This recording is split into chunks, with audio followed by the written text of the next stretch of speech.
যেই দোয়াটির কথা বলতেছিলাম, চমৎকার একটি দোয়া। এই দোয়াটি পাঠ করুন, আল্লাহ রাব্বুল আলামিন আপনাকে 3টি নিয়ামত দান করবেন। এর মধ্যে একটি হলো, আপনি যদি শারীরিকভাবে দুর্বল হয়ে থাকেন, আল্লাহ রাব্বুল আলামিন আপনার দেহের মধ্যে প্রচুর পরিমাণে শক্তি দান করবেন।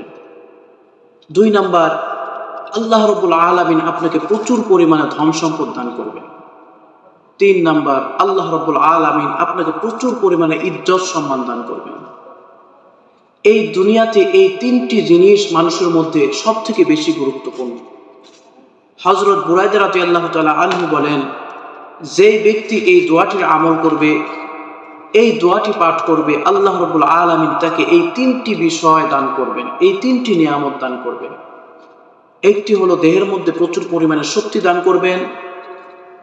2 নম্বরে প্রচুর পরিমাণে ধন সম্পদ দান করবেন। 3 নম্বরে প্রচুর পরিমাণে ইজ্জত সম্মান দান করবেন। হযরত বুরায়দা রাদিয়াল্লাহু তাআলা আনহু বলেন, বিশ্বনবী হযরত মুহাম্মদুর রাসূলুল্লাহ সাল্লাল্লাহু আলাইহি সাল্লাম তাকে বললেন, বুরায়দা, আমি কি তোমাকে এমন কিছু বাক্য শিক্ষা দিব কি, যেই বাক্যগুলো আল্লাহ রাব্বুল আলামিন তাকেই দান করেন, যার কল্যাণ চান, যার মঙ্গল চান, আল্লাহ তাআলা তাকে এই বাক্যগুলো শিক্ষা দেন। হযরত বুরায়দা রাদিয়াল্লাহু তাআলা আনহু বলেন, বিশ্বনবী, হ্যাঁ, আমাকে এই বাক্যগুলো শিখিয়ে দিন। তখন বিশ্বনবী হযরত মুহাম্মদুর রাসূলুল্লাহ সাল্লাল্লাহু আলাইহি সাল্লাম বলেন, হে বুরায়দা, তুমি পাঠ করবে, আল্লাহুম্মা ইন্নী দাইফুন ফাকওয়ানি ওয়া যালিলুন ফাইজ্জানি ওয়া ফাকীরুন ফারযুকনি।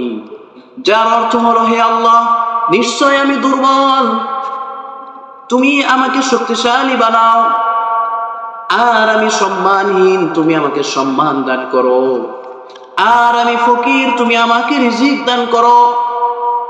বিশ্বনবী বলেন, হে বুরায়দা, তুমি যদি এই দোয়াটি পাঠ করো, আল্লাহ রাব্বুল আলামিন তোমাকে এই 3টি নিয়ামত দান করবেন।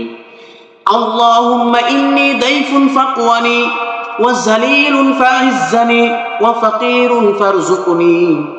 হে আল্লাহ, নিশ্চয় আমি দুর্বল, তুমি আমাকে শক্তিশালী বানাও, আর আমি সম্মানহীন, তুমি আমাকে সম্মানী বানাও, আর আমি ফকির, তুমি আমাকে রিজিক দান করো।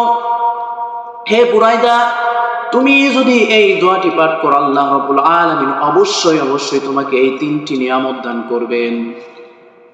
তোমার দেহের মধ্যে প্রচুর পরিমাণে শক্তি দান করবেন, তোমাকে প্রচুর পরিমাণে ধন সম্পদ দান করবেন, তোমাকে ধনী বানিয়ে দিবেন, আর অবশ্যই অবশ্যই আল্লাহ রাব্বুল আলামিন তোমাকে প্রচুর পরিমাণে ইজ্জত সম্মান দান করবেন। সমাজের লোক তোমাকে সম্মান করবে, ইজ্জত দিবে, ভালোবাসবে। অবশ্যই অবশ্যই তুমি এই দোয়াটি পাঠ করলে আল্লাহ রাব্বুল আলামিন তোমাকে এই 3টি নিয়ামত দান করবেন। চমৎকার একটি দোয়া, খুবই পাওয়ারফুল একটি দোয়া।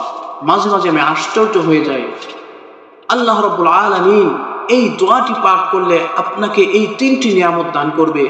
আপনার দেহের মধ্যে শক্তি বাড়িয়ে দিবে, সমাজের মধ্যে ইজ্জত সম্মান বাড়িয়ে দিবে, আপনাকে ধন সম্পদ বাড়িয়ে দিবে, ধনী বানিয়ে দিবে। এই জন্য এই দোয়াটি বেশি বেশি পাঠ করতে হবে। বিশ্বনবী হযরত মুহাম্মদুর রাসূলুল্লাহ সাল্লাল্লাহু আলাইহি সাল্লাম বলেন, যেই ব্যক্তি এই দোয়াটি পাঠ করবে, আল্লাহ রাব্বুল আলামিন তাকে এই 3টি নিয়ামত দান করবেন। সুবহানাল্লাহ। দোয়াটি শিখার সুবিধার্থে আমি আরেকবার বলে দিচ্ছি, আল্লাহুম্মা ইন্নী দাইফুন ফাকওয়ানি ওয়া যালিলুন ফাইজ্জানি ওয়া ফাকীরুন ফারযুকনি। সম্মানিত হাজিরিন, এই জন্য এই দোয়াটি বেশি বেশি পাঠ করবেন। এই দোয়াটি বেশি বেশি পাঠ করলে আল্লাহ রাব্বুল আলামিন আপনাকে এই 3টি নিয়ামত দান করবেন। যেই নিয়ামত 3টি মানুষের দুনিয়ার জমিনে খুবই গুরুত্বপূর্ণ নিয়ামত। আল্লাহ রাব্বুল আলামিন অবশ্যই অবশ্যই এই দোয়াটি বরকতে আপনাকে এই 3টি বিষয় দান করবেন।